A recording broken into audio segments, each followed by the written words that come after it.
2022년 허블 우주망원경은 역사상 가장 먼 곳에 홀로 빛나는 단일별을 발견했습니다. 이 별의 적색 편의는 5.916 정도로 측정되었는데요. 이 정도면 우주의 나이가 겨우 9억 살밖에 되지 않았을 때의 모습입니다. 10억 년도 채 되지 않은 아주 어린 시절의 우주에 존재한 별이란 뜻인 거죠. 거리로 치면 지구에서 280억 광년이나 떨어져 있어야 합니다. 이 정도로 먼 거리에서 별 수천억, 수조개가 모인 은하도 아니고 달랑 별 하나의 별빛을 포착했다는 거죠. 이런 놀라운 발견이 가능했던 건 우연히 이 별 주변에서 벌어진 아주 극단적이고 절묘한 중력 렌즈 덕분이었습니다. 바로 앞에 거대한 은하단 WHL-013708이 만든 중력 렌즈 덕분이었죠. 그래서 우주 끝에 숨어있던 흐릿한 빛이 더 밝게 증폭되어서 나타났습니다. 허블의 사진을 보면 희미하지만 아주 길게 늘어진 형체를 볼 수 있습니다. 이것이 이 놀라운 별을 품고 있는 모은하죠. 천문학자들은 이 은하에게 선라이즈 아크란 이름을 지었습니다.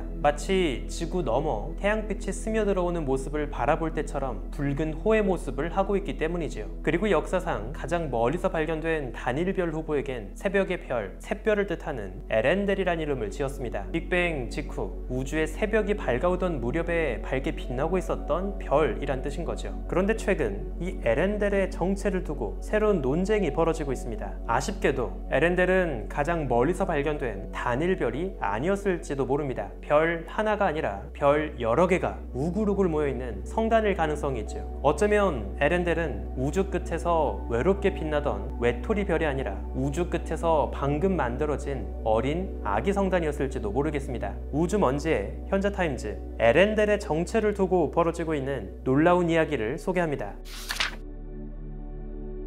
사실 별과 성단은 차원이 다른 규모입니다. 성단은 별이 수십만, 수백만 개가 모여있는 하나의 거대한 집단이죠. 그래서 얼핏 생각하면 똑같은 사진을 보고 이게 성단인지 별인지 헷갈려하고 있다는 사실 자체가 조금 우습게 보일지도 모릅니다. 하지만 에렌델의 경우는 그럴만합니다. 너무 거리가 멀고 어둡고 흐릿하게 보이기 때문이죠. 휘어진 시공간을 따라서 여러 빛의 경로가 휘어지는 중력 렌즈는 배경 우주의 이미지를 일그러뜨립니다. 뿐만 아니라 우연히 왜곡된 빗줄기가 한데 모이면서 멀리 떨어진 어두운 천체를 더 밝아 보이게 증폭시키는 효과도 있죠. 그런데 에렌델이 보이는 위치에서 중력 렌즈가 밝기를 얼마나 더 증폭시키고 있는지가 확실치 않습니다. 여전히 오차가 너무 크죠. 중력 렌즈로 인해서 밝기가 얼마나 더 밝아 보이는지를 알아야만 그걸 보정할 수 있고 이 천체의 진짜 밝기도 알 수 있습니다. 하지만 최근까지의 추정치에 따르면 원래는 훨씬 어두웠던 별이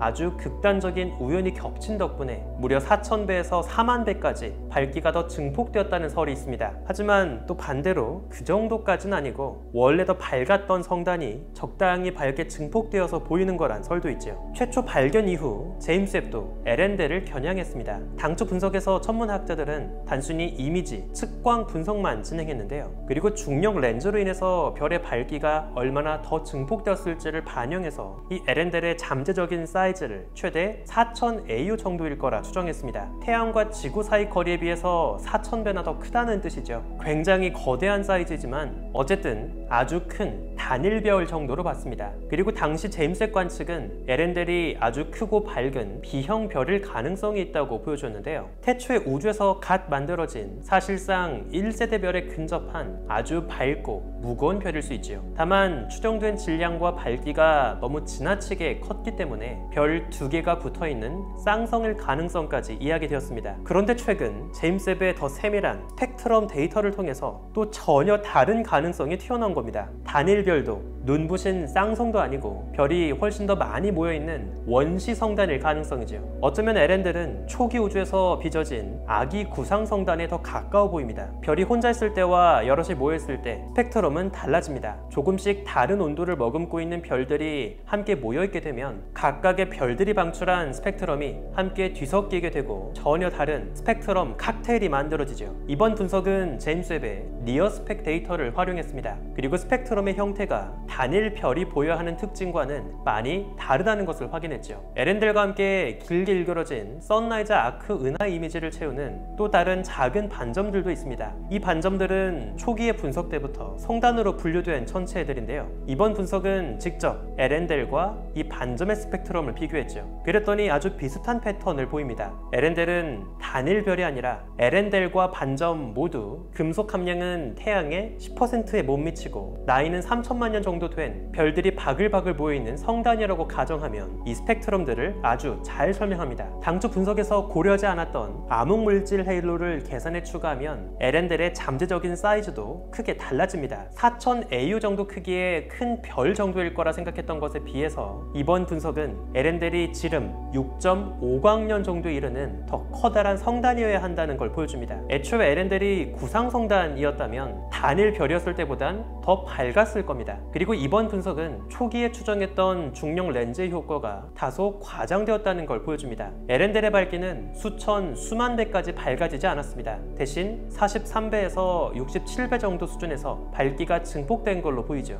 그리고 이 정도면 훨씬 현실적입니다. 원래 천문학자들은 에렌델을 적색편이 6 정도까지로 추정했습니다. 하지만 이번 추가 분석은 에렌델을 5.92억 정도의 적색편으로 추정하죠. 원래 알려져 있던 280억 광년 거리에 비해선 조금 더 가까운 273억 광년 정도 거리로 보입니다. 물론 여전히 너무나 먼 거리이긴 하지만 원래 추정했던 것에 비해선 찔끔 더 가까운 셈이죠. 에렌델이 가장 먼 별이 아닌 성단 정도로 밝혀졌다고 해서 조금 실망스러울지도 모릅니다. 하지만 천문학적으로 봤을 때 꼭 그렇지만도 않습니다. 오히려 은하와 우주의 진화를 보여주는 중요한 단서가 되죠. 천문학자들은 구상성단이 우리 은하의 씨앗이자 은하의 화석이라고 생각합니다. 초기 우주에서 은하가 만들어지는 과정에서 구상성단이 제일 먼저 만들어지죠. 구상성단은 은하가 막 탄생하던 무렵 그 화학적인 추억을 고스란히 간직하고 있습니다. 마치 태양계의 탄생과 기원을 알기 위해서 태양계 끝자락 해성과 소행성을 탐사하는 것처럼 구상성단은 은하의 탄생과 기원을 보여주는 중요한 단서입니다. 심지어 에렌델은 빅뱅 직후 10억 년도 채 지나지 않았을 때의 과거 모습을 그대로 간직하고 있습니다. 에렌델은 우주 역사상 은하라는 것이 처음 탄생하고 있던 시절 그 안에서 굉장히 높은 밀도의 구상성단이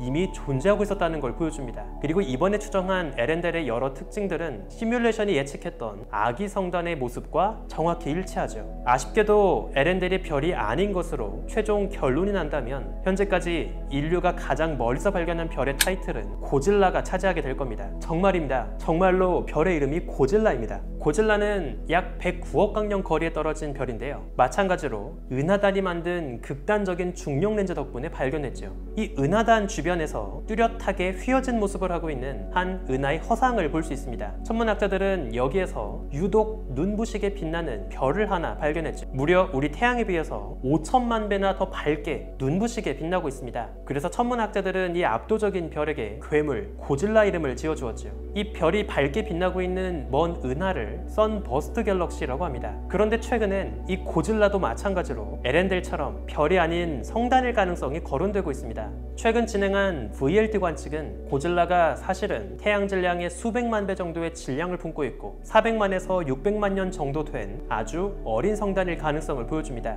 단순히 단일별이라고 하기엔 산소와 질소 같은 초신성 잔해 성분도 풍부하고 또 헬륨 같은 성분도 굉장히 많이 존재하고 있습니다. 따라서 고질라도 여러 다양한 별들이 함께 어우러져 살아가는 성단일 가능성으로 기울어지고 있죠. 재밌게도 아직 인류는 100억 광년 너머의 먼 우주에서 확실한 단일별은 발견하지 못했다고 볼 수 있습니다. 에렌델과 고질라를 비롯해서 우연히 펼쳐진 극적인 중력 렌즈의 도움을 받아 우린 먼 우주에서 단일별 흉내를 내고 있는 사기꾼들은 포착해왔습니다. 하지만 결국 끈질긴 분석과 취조 끝에 하나, 둘, 별이 아닌 성단이었던 사실을 까발리고 있죠. 물론 성단이 있다는 건 그 성단을 구성하는 별이 있다는 뜻이긴 합니다. 하지만 너무 거리가 멀기 때문에 그 성단을 이루는 개개의 별까지 하나하나 구분해서 볼 수는 없죠. 초기 우주의 성단이라는 것도 물론 흥미로운 타겟입니다. 하지만 너무 거리가 멀다 보니 성단을 통째로 뭉뚱그려서 볼 수밖에 없죠. 결국 각기 다른 별들의 특성이 모두 뒤섞이게 되고 초기 우주의 별의 정확한 특징을 하나하나 구분할 수 없습니다. 바로 그렇기 때문에 천문학자들은 계속 끊임없이 우주 끝자락에 놓여 있을지 모르는 모르는 단일별을 찾아 헤매고 있습니다. 진정한 에렌델,